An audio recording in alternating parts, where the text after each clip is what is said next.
Dear Diary started out of frustration. Wow. That is wow. See, when even when I was in school, Mm-hmm.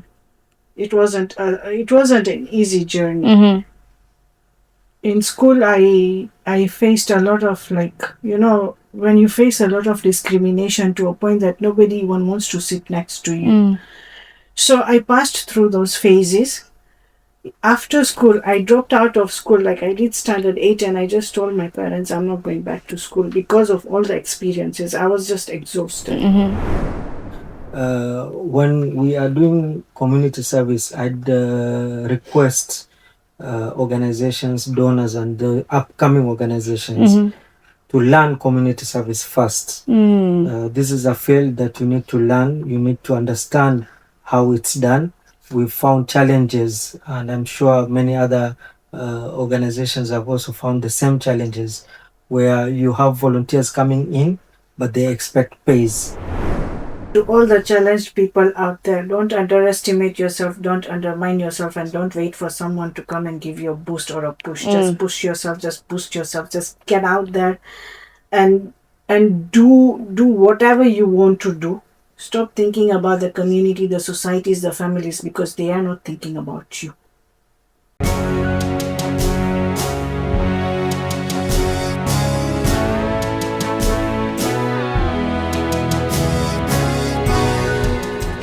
Hello and welcome to Life in Focus on Lifelines Network. My name is Miss Noni, and today we have yet another episode. But before we get to that episode, I keep on reminding you that you guys should go to our social media channels and make sure that you have followed us on every platform. We are on TikTok, Facebook, Instagram, everywhere. Give us a follow at Lifelines Network. And on YouTube, make sure that you subscribe to our channel to make sure that you get this and so many other interviews that we have right there. Remember, this is Life in Focus, where we bring you stories that will inspire you, stories that will change your life, and stories that will make you, decide to be a better person. And speaking of being a better person, today I am honored to host two people that I have hosted in previous episodes. One of them, we talked on the topic on mental health, and we had the most beautiful insights, and we got to learn a lot too. The other, we brought her, and she talked about awareness on people living with disabilities, and we got to learn a lot from them too. Today we have them both here because they have been collaborating on so many projects, and that is what we want to hear about. We want to know what drives these two people, what drives these two organizations to be what they are, and to collaborate in the project that they are collaborating in. Now, without wasting time, allow me to welcome in studio today Dr. Rafik Rauf, the founder of Marafiki Relief Aid Africa. You can wave your hand. And on my other side, I have Dr. Nafisa and Dr, the founder of Dear Diaries Initiative Kenya. Karibuni sana ndani ya studio. Thank you. So I know we have hosted both of you. We've talked on different topics with both of you. Lakini today I want us to dive into the organizations that you two run and the collaborations that you two have been doing, and also, let's give a little advice to organizations out there who are thinking on collaborating on different projects, and tuwapatie a word of wisdom. So before we get to that, I want to give each one of you an opportunity to introduce themselves for the sake of the new viewers that we have, and those maybe who have forgotten who you are. So I'll start with the gentleman. Asante sana, Noni. My name is Rafik Rauf. Many people know me actually by the name Rafik, but they fail to probably understand that I'm actually called Muhammad Rafik. And I've started community service in the past almost 26 years ago, since school time, where I first started as a scout, and with the interest of going for probably outdoor activities. We came to understand that there are so many people in need during these outdoor activities, and immediately I think I was the only student who actually joined two clubs during school. That was Scouts and Red Cross, and stayed for about 4 years in the primary school.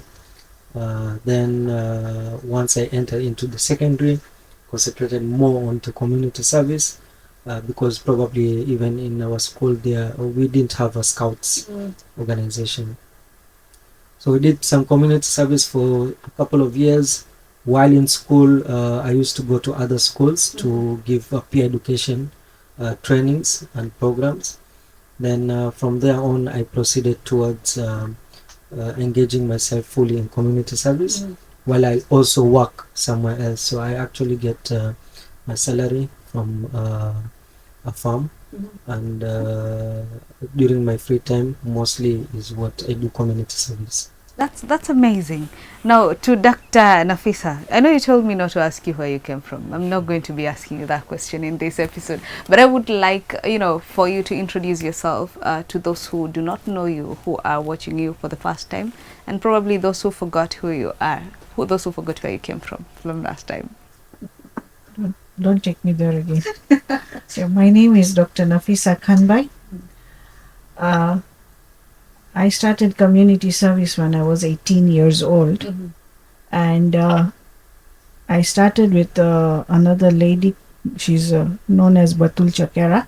But before that, even in school, while I was in school, the Red Cross had organized a charity walk, and that was my first event, my first charity event that I participated in. Though I didn't participate in the walk, but I participated in the fundraising. And it was a proud moment when I was awarded a certificate by the late Mrs. Moon. That's amazing. I think one thing that I'm realizing from the two of you is that community service started from a very early age. Because if he started his in primary and you're talking about doing a fundraising in primary the same, so it started pretty early. Now, from that, I would love to hear about now the birth of the organizations that you run. How did you end up deciding to start Dear Diaries initiative? Dear Diary started out of frustration. Wow. That is wow. See, when even when I was in school, it wasn't an easy journey.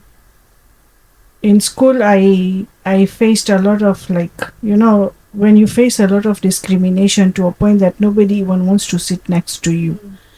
So I passed through those phases. After school, I dropped out of school. I did standard 8, and I just told my parents I'm not going back to school because of all the experiences. I was just exhausted. The worst experience then even came when I was in madrasa. So even from there, I dropped out. So all these experiences, and they were just accumulating. Then when I joined Leo, from Leo I came into Rotract. So in Rotract, there was a time we were discussing about a fundraiser project. And I proposed a project, and I said, why don't we do a fashion show with dinner and everything else, but we focus on people with disability. We bring them as models. We were already dealing with people with disability as Rotractors, but what we were doing was there was no purpose behind it. We were just bringing them together once in a year in a hall, feed them, entertain them for a whole day, give them gift packs, and they go. So what is the purpose behind it? What have you achieved, or what have you made them achieve? All you have showcased is them going on stage and enjoying for a day, and that's it. What about the rest of their life? So I wanted to change people's mindsets, that let's bring them on and showcase that these people can be part of fashion industry in their own way. So at first everybody agreed. I started preparations. I reached halfway. Then I was called by one of the members, and I was told, this is going to be very hard. How are we going to make the challenged people go on stage and walk like ramp walk? I said, it's not impossible. I'm already on it. But then everybody said, just let go. I really felt it, that that what was the problem, what was the challenge. But then I said, okay, I cannot, for how long am I going to be tolerating this discriminations and stigmatizations, that this is not possible, this cannot be done, this cannot be done. So after Rotaract, okay, technically, after Rotaract, you can even join Rotary. But now you see, when you join these organizations, you have to follow their rules, their regulations, whatever their protocols, and I didn't want that. I wanted to do something different because of my own experiences also.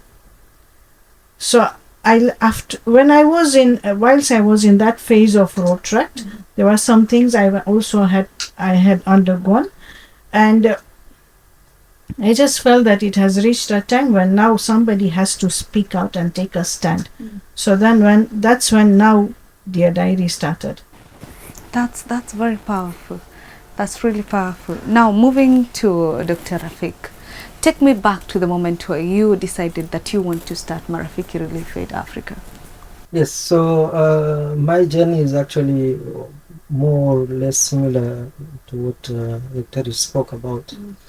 Been doing community service on behalf of other organizations for a couple of years, and I realized that most of the times when you do partnerships or a job for other organizations, at the end of the day, the work that you're trying to portray is actually not reaching that target, because you've started a change, you want to walk the journey, but then somehow you're stuck somewhere because of probably protocols and regulations, and probably even long procedures. So I felt there's a need to start an own organization where I can actually go beyond boundaries. Many of these organizations that I've been with actually have branches, and you are obliged to work within those borders. For instance, if it's within Mombasa County and so on. So my need was to go beyond that, and that's why I finally founded organization by the name Marafiki, which is coming from my own name, that is Rafik, and we are mostly looking into changing the mindset. Community service is done for years. You'll find probably organizations doing community service at different locations over and over again, but changes don't happen. So in this journey, I've realized that you can actually make changes, and that is why in this organization we are looking at mainly changing. So if there's anything that is a repetition in the same community, then we are actually failing. That's amazing. Now, one thing I'm realizing that is common for you both is the fact that you guys are interested in changing the mindset, whether it's the larger community for you, Dr. Rafik, and for Dear Diaries, it's more of let's change the mindset on how we view people living with disabilities. Now, speaking of Dear Diaries initiative, what would you say is the mission of Dear Diaries initiative? My mission is advocacy. The disabled people should be given their rights. You know, don't overpower them. Don't take their rights away from them. They are humans. Give them a chance. And like I said, I started out of frustration, because that's where my frustration was, that we are not being given the chance that we should be given to come out. If you're going to sit with the mindset that every disabled people is on the street just begging and everybody is going to become a beggar, then that mindset needs to be changed, and somebody has to speak out on that. You see? So that's the mission, that we want to work on changing people's mindsets, accept us as part of the community, part of the society. We are here. I mean, disability is not dying with me. Even after me, disability will still keep coming. So is everybody going to be stigmatized and discriminated, and for how long? I understand. I get you. Get now with the mission that they have as Marafiki. What inspired you to actually now decide that they were a good or a fit organization for you to be collaborating with? Yes, the Diary is an organization that mostly or the main objective is looking into disabilities, and we find that comfortable working with them. In fact, we've worked with them as one of the longest organizations. I think it's reached almost 10 years by now. Wow. And for us as an organization in Marafiki, the sector of disabilities or people living with disabilities, we have kept that section as specifically to be handled by DDI, that is Dear Diary. And so for that case, whenever we have any cases of disabilities, we normally refer it to Dear Diary. And the same happens with Dear Diary whenever they have cases of community service at large, probably trainings, empowerments or something, then we usually do it on the same section. So in that way, we've never had probably we call it conflict of interest, where maybe when both organizations are actually doing the same work, usually happens that you have conflict of interests. Dear Diary has a platform of their own donors. Marafiki has a platform of their own donors, and we've never come across that we have to fight over something like that, which happens mostly in many organizations where you'll find people cannot work with each other. We've also had an organization, or it's still there, by the name of an aid. That is also an organization that deals with orphans. So we try as much as possible. Any organization that we are collaborating with does not have a conflict with us. For instance, there's an organization also that we are with that deals with animals, that is PAW. So in that case also, whenever we've come across any animal injustices, then we usually refer to them. So it's good when we collaborate with organizations. Otherwise, besides this, there are so many other organizations that probably we are both partners or in collaboration with, which are UK-based organizations. Maybe Dr. would touch more on that. But the main thing is when collaborating, there's the trust which we've built for years. And this is something that you'll find many of the times in this community service field, the name usually is at stake. Many people or many organizations would try and spoil names in this journey, which is a very dirty game people normally play. Unfortunately, many people run organizations as businesses and a platform of making money. So that is how we've collaborated, and so far I think there's a lot of impact, a lot of changes that we've done in communities that you would actually see as a very big difference than probably what could be done over years and years. Yeah. I love that. Now, for you, you deal with your main mission is to empower people living with disabilities, create awareness around the topic. Now, with your collaboration with Marafiki, have you felt inspired to expound your boundaries beyond, disabilities and raising awareness and whatever you? Yeah, apart from disabilities, we've gone into we've been dealing with orphans. We've even constructed an orphanage, and I think Dear Diary is one organization. Our main focus is disability, but we've gone into so many projects, especially with the Marafiki. Like we've gone to Tana River, we've done boreholes, we've gone into this reusable pads. So all this we are partnered in everything. But yes, I've not forgotten my focus. Disability awarenesses and advocacy. It is the It core. is my first priority. I understand that. Now, you mentioned something in the previous interview, and I want you to, I want to hear the story from you. You talked about the fact that Dr. Rafik was the person who took you to Tenerife for the first time. You know, for many people, they would think that it will be a hassle for you or a struggle. Please tell me how that happened and how you. I just received a message. I got ready. I was picked the next day. I went and I came back at night.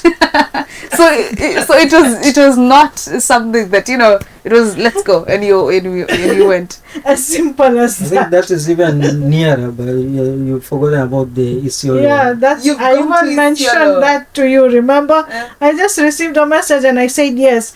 Okay. Many people when, like I said, mindset. Yeah. So if you were to go for those trips, you would your mindset would tell you she can't make it, and you would not even ask. It's too hard.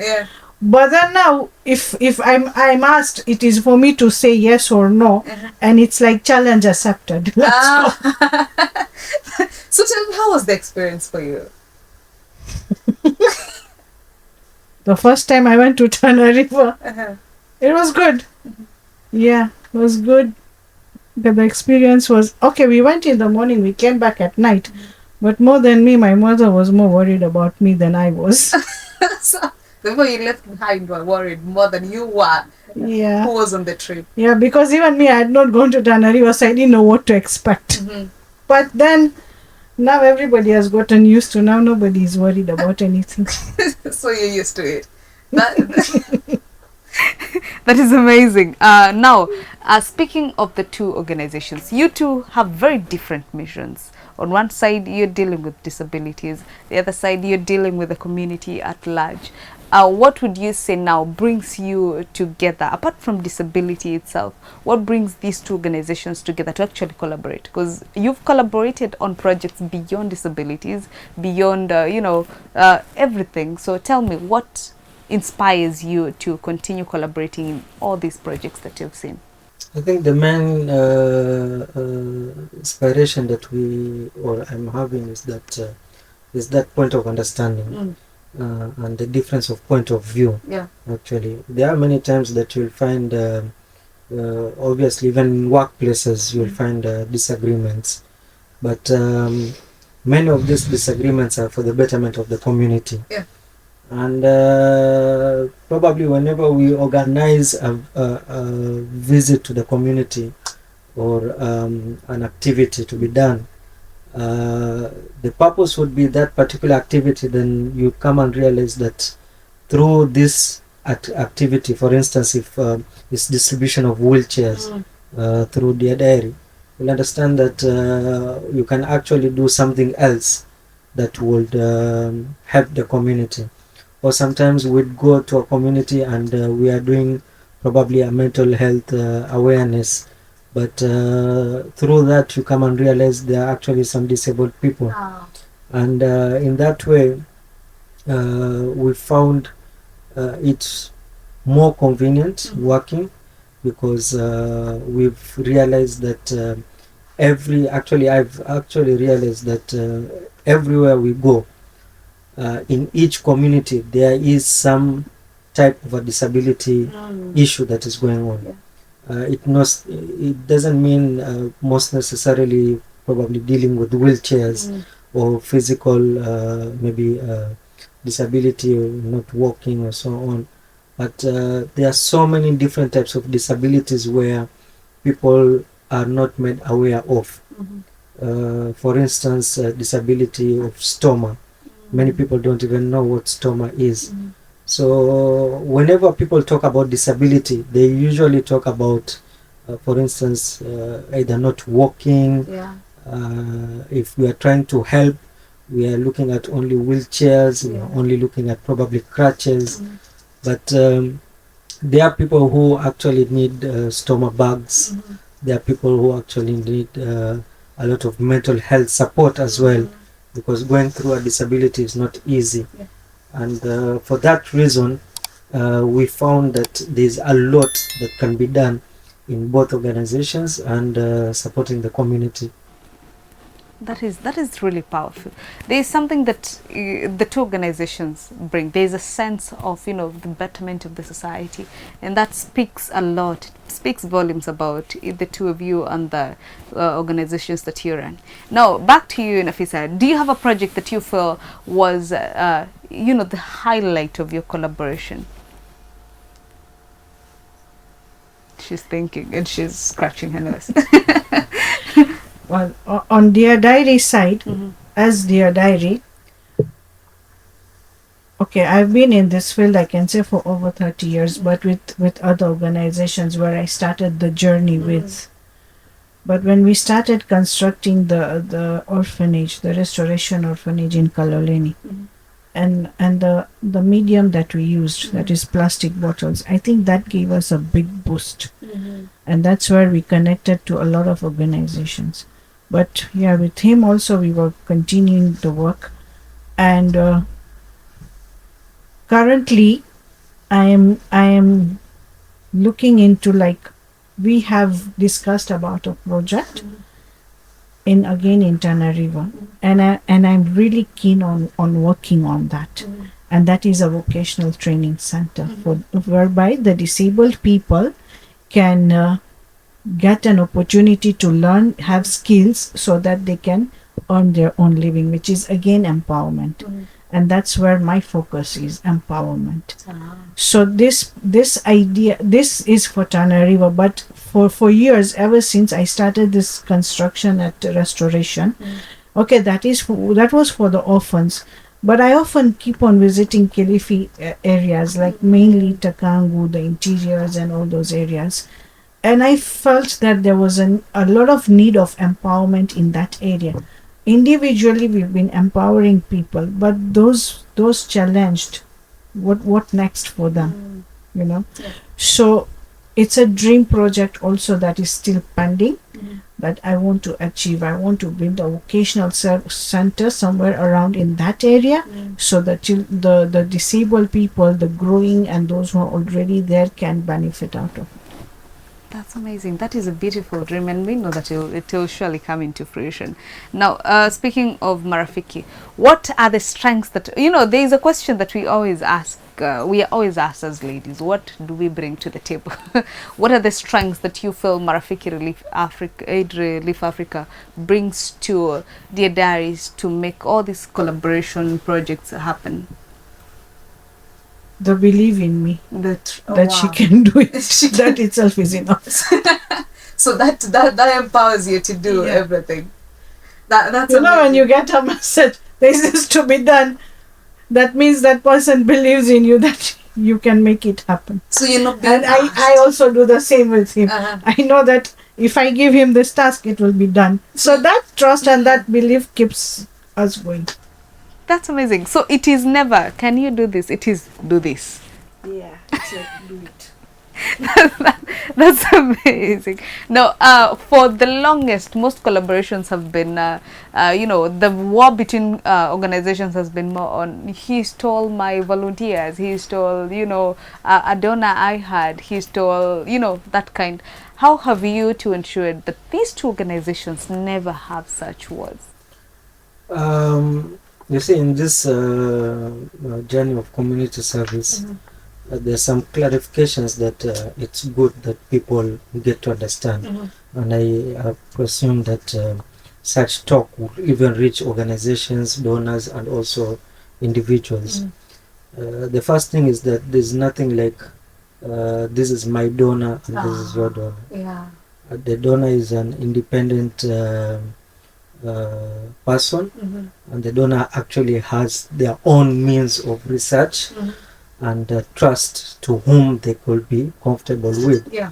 And sometimes you can actually be with a donor for a couple of years and the person actually goes away, mainly because maybe he or she has been approached by other organizations because they saw their capabilities of support. The same happens with volunteers. Many volunteers have passed through my hands. They've actually grown. They've gone to other organizations. They've got employed as well. And they are also independent people. You cannot have a volunteer in terms of like a property. You do not own them. You see, so they're actually free to move around. But the riskiest part would be sharing in-depth informations. And at that point, you'll find every plan, every hard work that you've actually given in your time. You've spent money in terms of logistics, research. It all goes like a flow of water. When a staff, a donor, or probably a volunteer leaves. So in that point, there are like lessons learned, and it's important that such things of plans and in-depth informations are actually kept in line, so that these things they normally don't happen. Whenever we work, there are, in fact, I think if not 90%, at least 80% of donors that are with Dr. Nafisa. I am aware of them, but I do also respect the same that do not go direct, communications with them, but rather communicating through her, and probably she will do the same. In this community service, when you actually respect the work for other organizations, that is when you'll find the community service happening the way it's supposed to be happening. Otherwise, it has happened many times that several organizations would come in, try and change the entire concept of community service. You've actually gone to communities, did researches on how to serve them, but there are many organizations that are not ready to change, because change is actually most of the times going to cut the supply of fundings, and that is mostly many community organizations don't get into. So they do not want the community to change, because that means that the funding will stop coming for them Exactly. to actually do Yes. something in the community. Now, this question also goes to you. How have you dealt with the challenges? Because I know where we have two bulls, there will be clashes. So how have you dealt with the challenges that the two organizations faced in the collaborations that you've had? So mostly what we do is when we have a activity to be done, most of the groundwork or field work, I usually do it because of the movements and logistics. We have support in terms of vehicle as well. Most of the background work usually is done by Nafisa. And most of the times when there's an activity to be done, as I said, we have that basic separation of any activities related to Dear Diary objectives are done as Dear Diary, and then we come in as probably collaboration part. Otherwise, I'd say, for example, if we have an activity of maybe umbrella distribution in a community, so it might not fall into Dear Diary, it might not fall into Marafiki.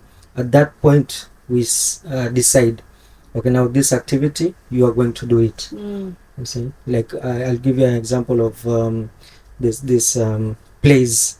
There are plays that we are actually doing, and that is fully owned by Dear Diary. I've actually tried the best of the limits to keep myself away from this place, but I think there's that counseling part that comes in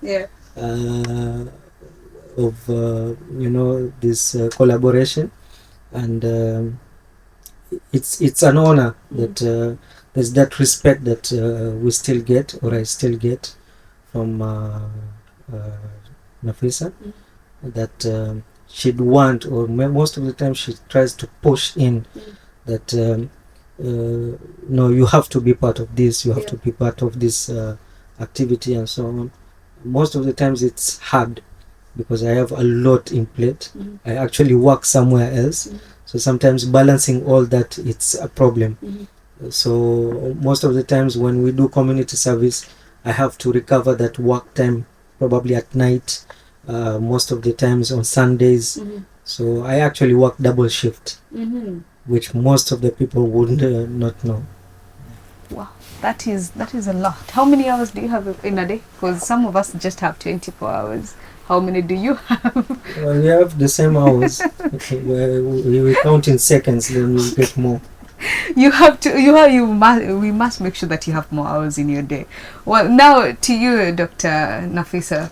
A while back, we did a project together. That was the first. It was the first project that I was involved with you, and I met Dr. Rafik before I met you, and that was with the project that we also did together.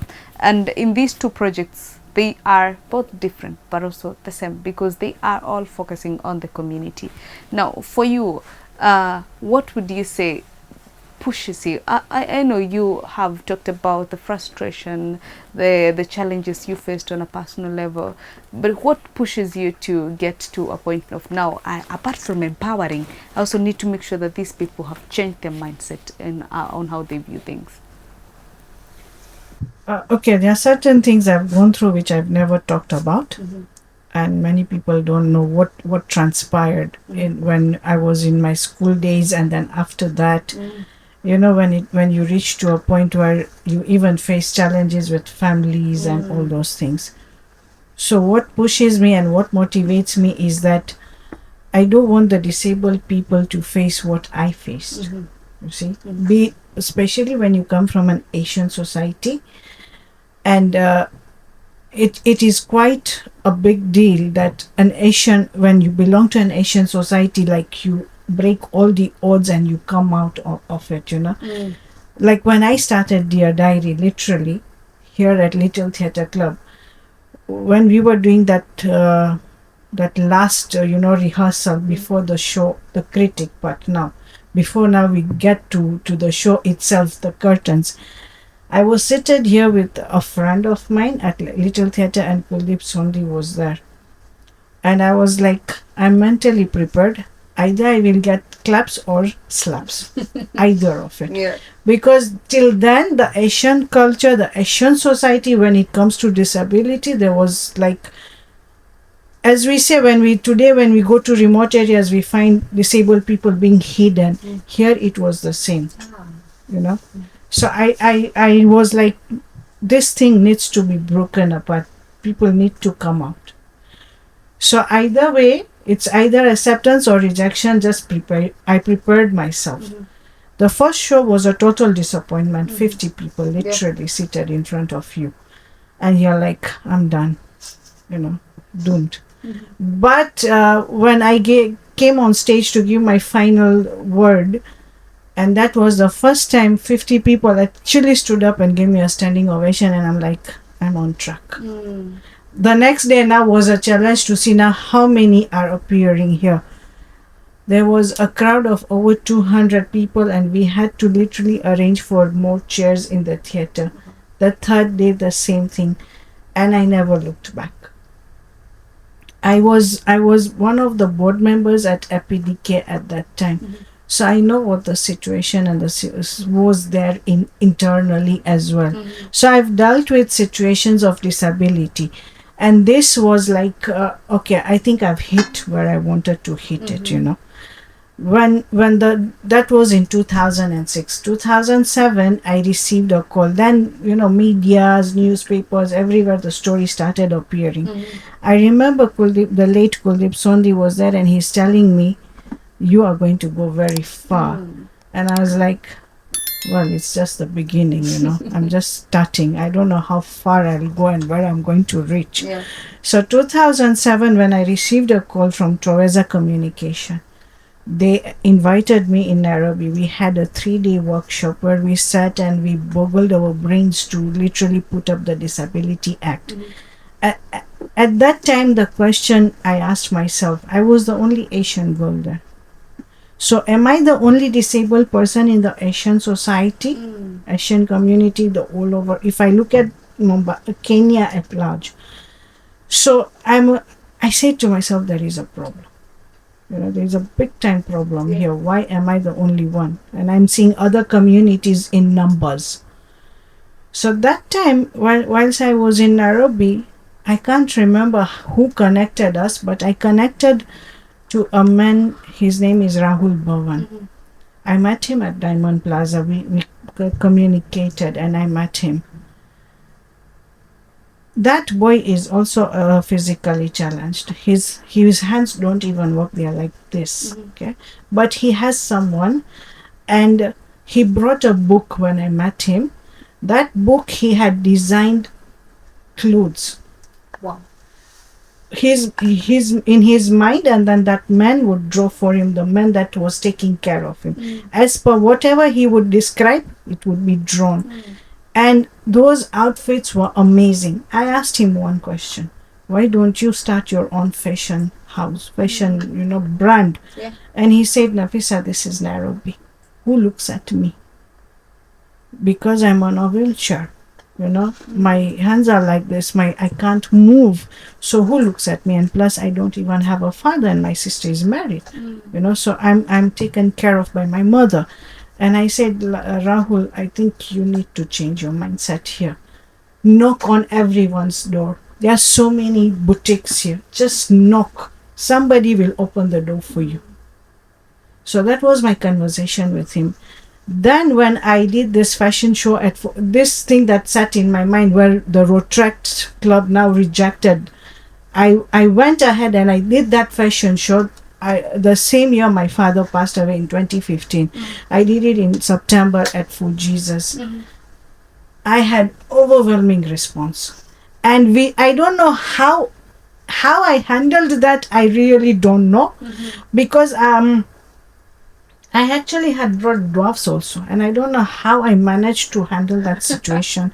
But I knew I had to do it. I had to bring out that message that the fashion industry needs to accept these people.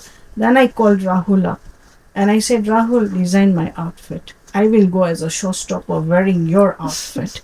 He designed a beautiful gown. I wore that gown. I went on the ramp.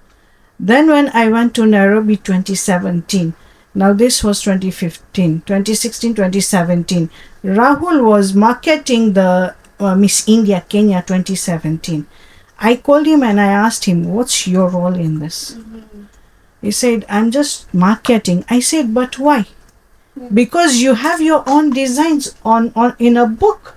And Miss India Kenya 2016 is about what? 2017 is about what? Models walking on the ramp. So whose outfits are they wearing? Whose brand, So he said, there's another lady known as Shenu Huda. So I said, who is the organizer of this? So there's a lady known as Eliza Rajan. I said, organize a meeting with her. I'm coming to Nairobi. I went to Nairobi. We met at Concord Hotel at that time. I went and I told her, Eliza, I want this man to get a chance.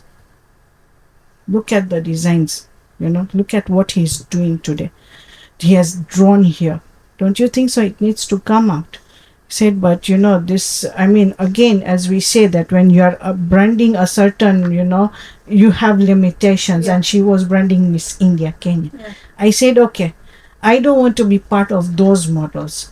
I want to represent him. Can you give me a chance? Can you give me an opportunity? She said, yes. I said, Rahul, hire design.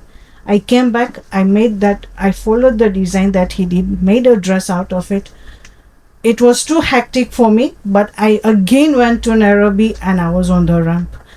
And I could actually see Rahul there, he wanted to he was almost getting emotional.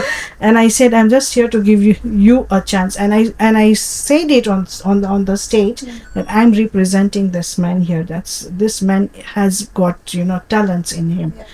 As we speak today, I'm so proud of him. Rahul has his own music industry in Nairobi. But how many people know this? He writes songs, he gets models, he gets people to perform on that, and he has even written books, poetry books. But still he's not come out the way he's supposed to. So this is where the setback is. I see. There are disabled people seated with a lot of talent in them, but the opportunities are not there. They do not get to come out. Wow, that truly is a drive. Wow. Now moving to Marafiki, apart from the fact that you've been involved in community service, you've experienced the life in Tenerife, the life in Kilifi, all these communities who are struggling even to get a meal on the table. What pushes you to continue with this journey? Because I know it is not easy. Yes, so when we visit communities, and unfortunately, there are many communities within Africa actually, where people are not able to even have a one-time meal. We've visited communities where people eat leaves from the trees. We visited communities where people eat cactus fruit for survival. These are extreme cases, and many people also fail to realize that you can actually do farming in these areas. So we have one of our major projects. We have actually initiated farming projects in communities. We have one of the biggest ongoing farm in Bamba, Kilifi County, and we've also done farming in Mandera, Garissa, and also ongoing in Tanariva. When we go to these communities and you realize that they are in need, for instance, there's another project that we are also doing that is related to period poverty, the use of pads or sanitary towels. And when you go to the interior areas, the girls or the women to the far most interior areas where probably even electricity or water supply is not available, and you ask them, how do you want us to help you in terms of sanitary pads, they'll tell you, bring us sanitary pads as donations. And they'll mention, I don't want to mention the company, but they'll actually mention the company, of which it's a famous company. So they'll mention that if you could bring us this particular brand. So this is unfortunate because the marketing has actually reached to the far interior areas, but solution has not. Yeah. And our foremothers used to use reusable pads, and that is a solution that many organizations fail to realize, which we are actually working on. We have reusable pad workshops in Kilifi, in Tanariva, in Mandera. We also have that, and we actually produce ourselves here in Mombasa. These reusable pads actually lasts for 4 years, and many organizations. Just recently also I was approached by an organization in Mombasa that are doing a pad drive, and they wanted some donations of pads after coming to realize that we are also doing pad drives, but unfortunately they did not go into deep research. What type of pad drive are we doing? It's totally different from all others. We only deal with reusable pads. We do get people who want to donate a one-time use pad, but we don't accept that, because once you've stepped into change, you have to strive towards the change. And we usually sit down with such organizations. We've also had trainings being done in collaborations as well in Takaungu and other areas, where we go and train them on how to actually stitch reusable pad, so that it doesn't become a monopoly of an organization. We show them how it's being stitched, and there are many villages that are actually doing that in terms of solving the period poverty. The education on period poverty, unlike that is done in schools, we believe that more of this education should be done to the male figures as well. There are communities where the pad system or period system is actually a shame for the communities, and especially for the men section. So it is important that we educate the men on how reusable pads actually work and how the menses or the menstruation cycle works, so that they can also respect the female gender and there's no that stigmatizations in the same field. Wow, now that is very powerful. We are going to go on a very short break. When we come back, we are going to be looking at the future of Marafiki Aid Relief Africa and Dear Diaries Initiative Kenya, their collaborations and what they have in store for us all. My name is Miss Noni. See you in a few.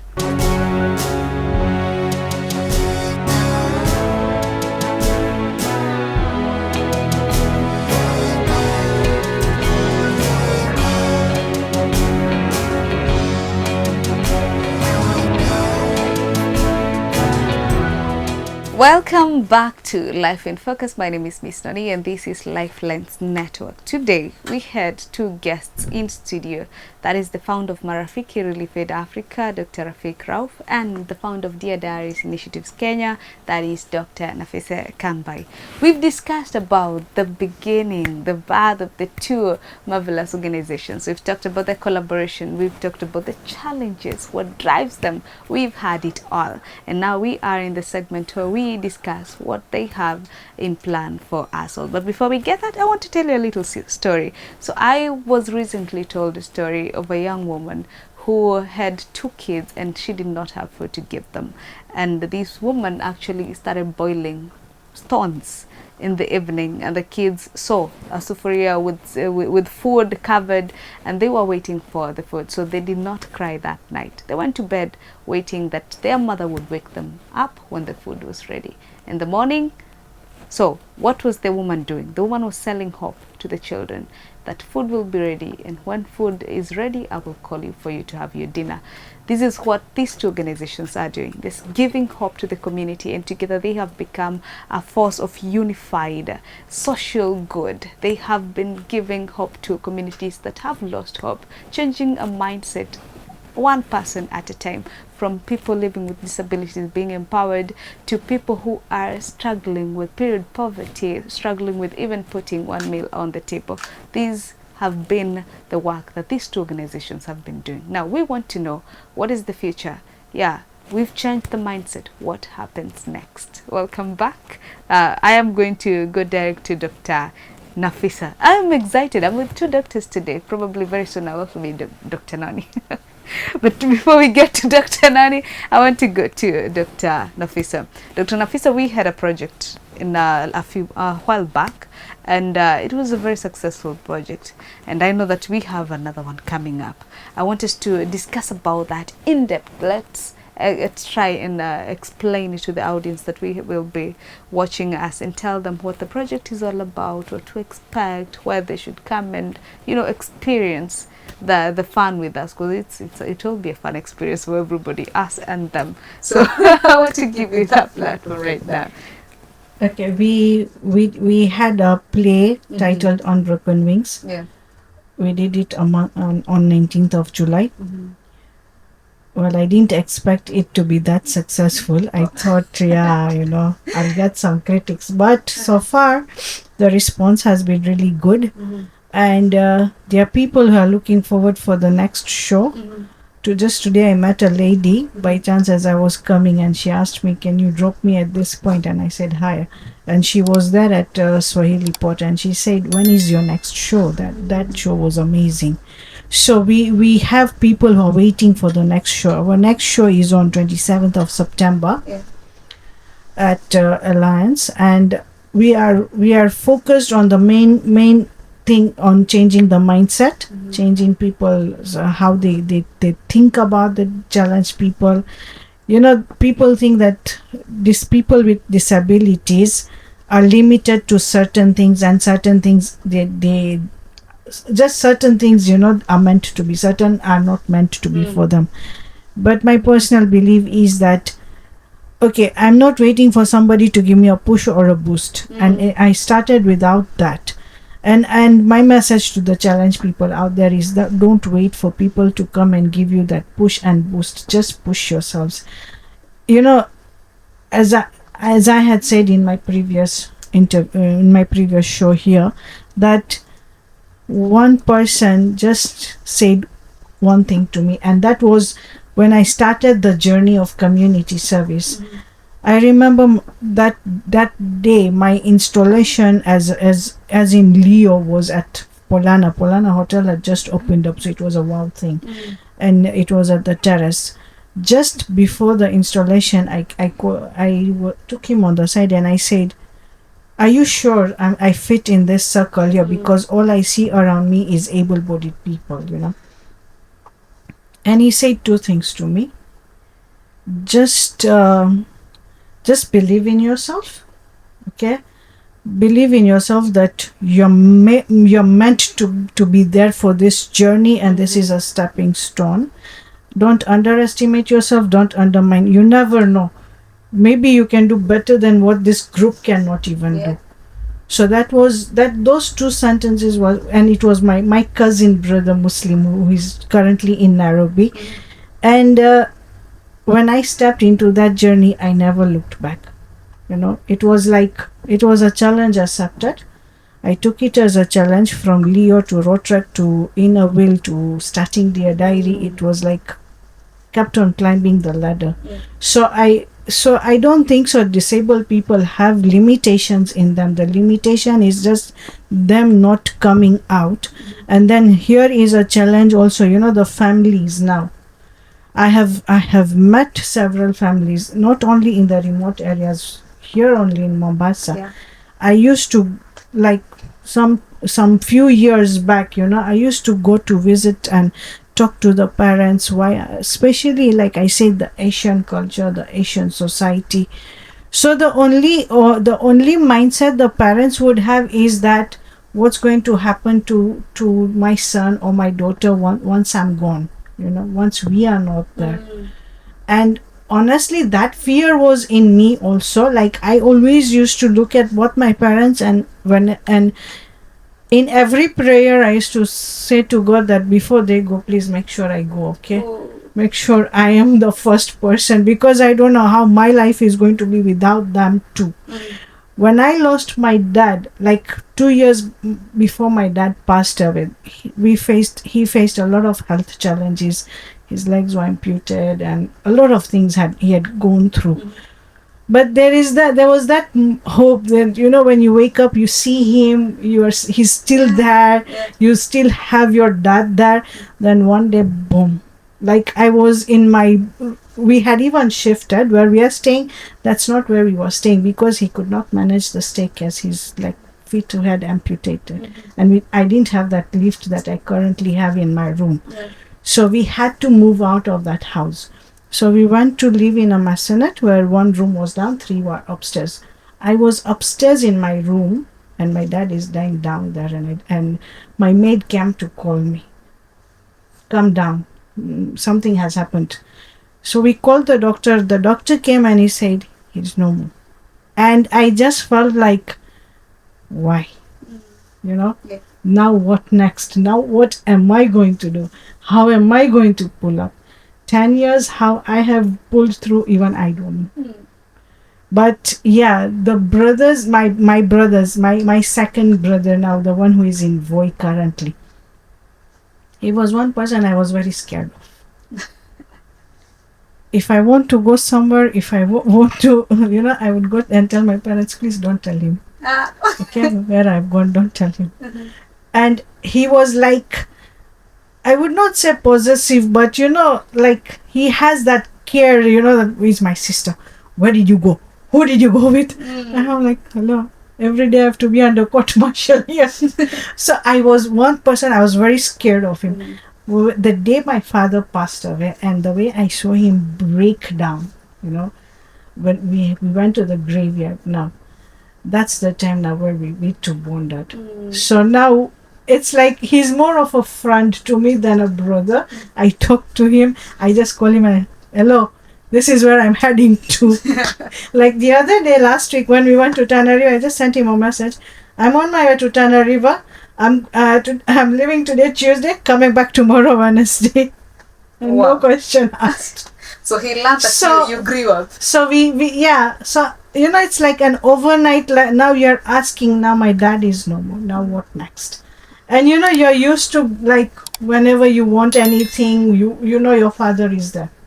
But now that fatherly figure is not there. What next? And then the day my father passed away, I actually learned, that, like, the way we are under community service, not just outsiders or the villages or the remote areas where we go through. I've been one person that even the team that was around me, the Dear Diary team, I used to give my 100%, like anybody into any problems, difficulties. That time I learned that how many literally stood for me. So this is what happened when my dad passed away. We buried him, we came home. Now that house where we were staying was not ours, it was rent. So the ownership had changed. He had sold the house to someone, and we had to vacate that house. He said 2 months time. 2 months time was not possible. My mother had to sit for that, which is 4 months and 4.5 months. Now what next? So you're in that situation now. The dad is gone. Now you're supposed to vacate the house. Mom is supposed to start that. What next? And in my house, literally, when my dad passed away, it was a Thursday. The following week, Tuesday, the Ramzan started. That Ramzan, the first time in my house, food was brought from outside. We had to order. Like nobody even had the strength to get into the kitchen and cook. And in my house, for as long as my dad was alive, there was one rule: Ramzan, nobody goes and brings food from outside. That was one rule in my house. Whatever is cooked at home, that is what everybody is eating. That was the first time. Like, I was in a mess because now the whole house, everything needs to be packed up. My mother was totally broken. My brothers were looking for the house to move to, because the house where we are staying, it's ours, but we had also given it out on rent. So that battle, in that battle, I actually learned what this organization people meant. Can you imagine? You've totally broken. You're in a mess. Now we had already started planning for this fashion show, which we did since April. My dad passed away in June. After the following Wednesday, I'm being called by one of the members. Can you come to For Jesus? We need to plan. I'm like, are you in your right frame of mind? Are you okay? Are you okay? My house is in chaos here. My mother is broken down. You want me to come to For Jesus for what? And my father passed away in June. The event is in September. There is still time, right? That's the time everything everything was like, okay, now everything is sinking in me. That, these people whom I took as my own people, my family, literally are now showing me true colors because my dad is gone. And I just had to, like you say, grow overnight. And I just had to, like, part ways with some people. Literally that fashion show, I don't know how it happened. But when I saw the success of it, I was like, it was worth it. Now, would you say that one of the reasons why you are so passionate about empowering disabled people is to make sure that they never get that feeling of, if this person leaves, what is next for me? Yeah. I get you. Now, moving on to you. Wow, that was one very emotional story. Moving on to Marafiki Relief Aid Africa. What would you say is the future? What do you aspire to do as an organization? So we are looking more into empowerments, and empowerment is something that should never stop with anyone, as organizations or even individuals. Empowerment is something that is going to broaden your mind. Empowerment is an aspect that is valid or also needs consistency in every platform, be it in media, be it at your workplaces and so on. So community empowerment is something that is going to enable the communities be in a position where they can stand for themselves, they can self-depend on themselves, and they can also have self-sustainable solutions. Yeah. And for that reason, we are looking as an organization to open resource centers in different counties where communities can go get trained on, for instance, tailoring. We actually have in collaboration done tailoring centers in Tenerife, in Kilifi. We've also had a tailoring center in Mandera. So these resource centers would be a multi learning platforms. For instance, tailoring centers, carpentries, salon, and so many other different types of handiwork, which you can depend on yourselves, and you can also find a small source and begin with. Many people, especially after the COVID pandemic, lost jobs, and they were probably working at an office setup environment. After losing jobs, they're back to square one. They don't know where to find supply, and most of them have actually gone through stress, mental health issues.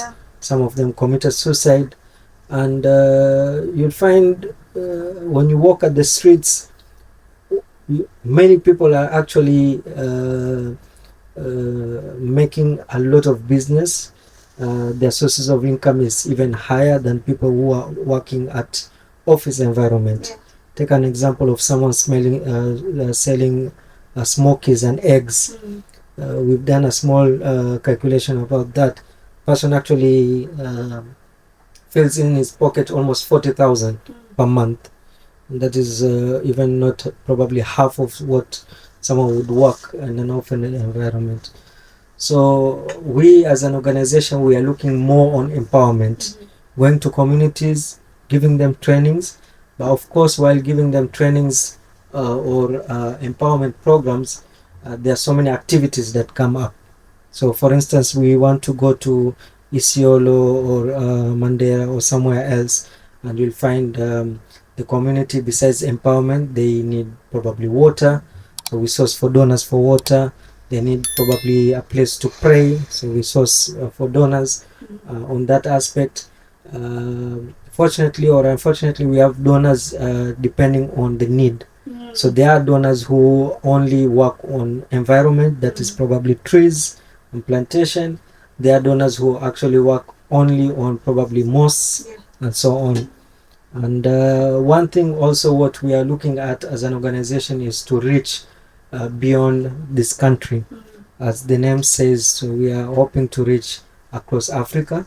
To begin with, probably East Africa. We already have done a couple of activities in Tanzania, Ethiopia, and Uganda. And again, this journey would go along with the collaboration, so that we can also look at the people living with disabilities across these other areas as well. That's amazing, and that is a dream that I know is very valued and very, very, very, it's not easy to bring into fruition, but it will surely come.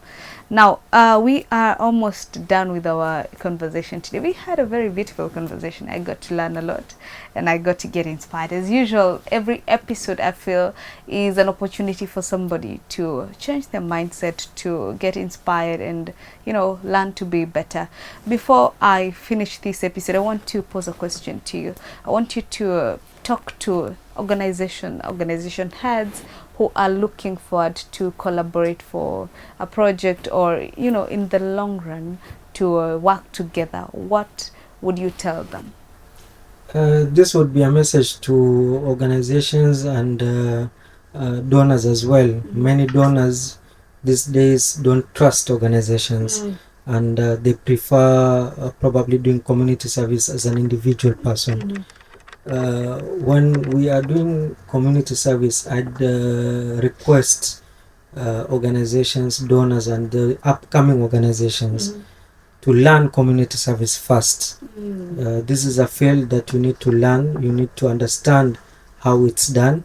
We've found challenges, and I'm sure many other organizations have also found the same challenges where you have volunteers coming in, but they expect pays.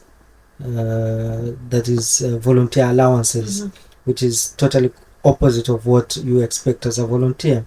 We found challenges where you go to communities and the community starts blaming you or pointing fingers that your people came last time and they promised us that they are going to do A, B, and C. And where's your promises? You are coming, you register our names, and there's nothing that we are getting. So the community fails to realize that there are actually different organizations, and most of them don't introduce themselves. So community service is a learning platform that we need to learn about it so that we can give sustainable solutions. Yes. Thank you. Now, to Dr. Nafisa. I know we talked about the event that's happening on 27th of September at Alliance Francaise from 5 p.m. to 8 p.m. Right now, I want to specifically talk about the year that's happening, that is 2025, because I know there are people who are going to come across this video in 2026 and 2027, and they'll start asking me when or why did they went to the venue and they didn't find us there. So this event is happening specifically on 27th September 2025 from 5 to 8 p.m. Make sure that you stay tuned on all our social media platforms, that is Dear Diaries Initiative Kenya and Marafiki Relief Aid Africa, to get all the information that you will require for this specific event. Now, I want to give you an opportunity to give us a parting shot. Parting shot to all the challenged people out there: don't underestimate yourself, don't undermine yourself, and don't wait for someone to come and give you a boost or a push. Just push yourself, just boost yourself, just get out there and do whatever you want to do. Stop thinking about the community, the societies, the families, because they are not thinking about you. So live your life the way you want to live. Just make sure that you're able to face your creator. That's it. That's it. Now, here's the thing about the parting shot. Exactly what she said, that's how she's living life. So, you better do what she said. Now, moving to you, please give us a parting shot, Dr. Rafik. On the same aspect, but probably on a tongue twister part, or something to think about. In this field, and even for those who are trying to, or maybe are having a hard time, I'd say this is a quote given by the famous Jack Ma, that today is difficult, tomorrow is much more difficult, but day after tomorrow it's going to be beautiful. Many people actually die tomorrow evening. So this is something that actually shows us that hope is lost very early. Sometimes I believe for those who are with faith as well, God does not give you a burden that you cannot bear in your shoulders. You'd never be able to be in a situation where you'd say, I cannot handle it anymore. The limits that you have, cross all those limits, and the stresses that we are going through in our lives are part of our lessons. They are meant only to make us better and not to bring us down. So many of the times people fail to understand how to handle stress. Many of the times people give up on stresses. Just like we went through schools, education, and hard life, these stresses are meant for us to understand life better and also to handle situations even much more better. That's amazing. I think today has been one very beautiful session. It is the first time that we are hosting two guests on Life in Focus, and I think as my viewer you have understood why we had to bring these two on board together to have this conversation with us all. I hope that you learned, I hope that you got inspired, I hope that you got to decide to be a better person, decide to volunteer somewhere. Now, speaking of volunteering, Dr. Rafik Rauf has a book that we talked about in the previous episode, and I know, is that book still on the shelves? Yeah, it's still up there. What is the title of the book? The book is known as How to Become a Self-Motivated Volunteer. How to Become a Self-Motivated Volunteer. And I know that you are in the process of, bringing us another book. Yes, there's another book coming. The title would be Narcissism. Narcissism, a book on Yes. narcissism. I love that. Now, talking about Dr. Rafik, sorry, Dr. Nafisa, she has a book out also. Now, the thing about Dr. Nafisa, she has not given me a copy yet. So I would let her tell us about the book.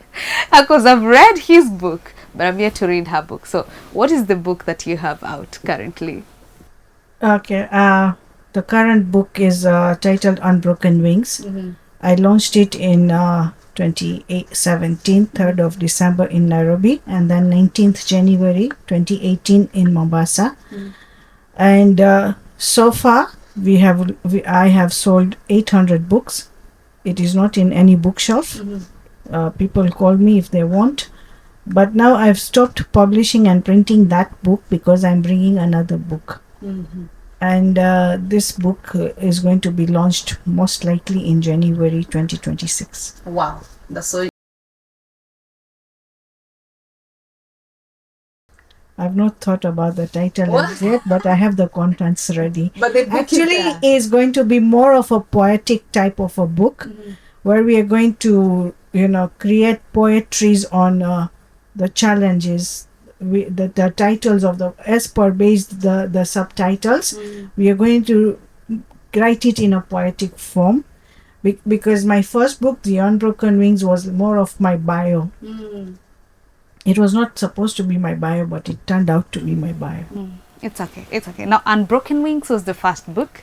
Hopefully that you and now we have the other book that we are yet to give a title to, but it will be out in January 2026. We're excited for the two books. We hope that we get a date for yours too, and we are going to keep our viewers posted. My name is Miss Noni, here to remind you that you should make sure that you are following us on all our social media platforms to make sure that you get updates for this interview and so many more that we will be posting right there. Now, speaking of the two organizations, they are on all social media platforms, whether it's Dear Diaries Initiatives, it's on Facebook. Where else? Facebook. We also have a website, Dear Diary Initiatives, and as in Instagram, I'm there as Nafisa Khanbai 7070, and I'm also on Facebook. Nafisa Khanbai 7070. No, not on Facebook. Is only Nafisa Khanbai. That's Instagram. Just to Don't confuse people, Noni. Just to clarify, speaking of Marafiki Relief Aid Africa, I know you guys are on TikTok, Facebook, and Instagram. You also have your personal social media pages. Yeah, we have the same accounts: TikTok, Facebook, Instagram, websites. We have LinkedIn and also YouTube channel, and we try as much as possible to grab any social media account that would be available or platforms so that we can reach communities at large. That's amazing. Now, make sure that you get to follow each one of them on all their respective social media platforms to get updates on maybe if they are doing an activity that you want to participate in, either as a volunteer or, just a person who wants to go and learn and help the community. You will always be updated on where they are. My name is Miss Noni, official Miss Noni, everywhere, whether it's on TikTok, Facebook, Instagram, everywhere. And remember to follow Lifelines Network on every social media platform. Thank you so much for joining us. See you next time.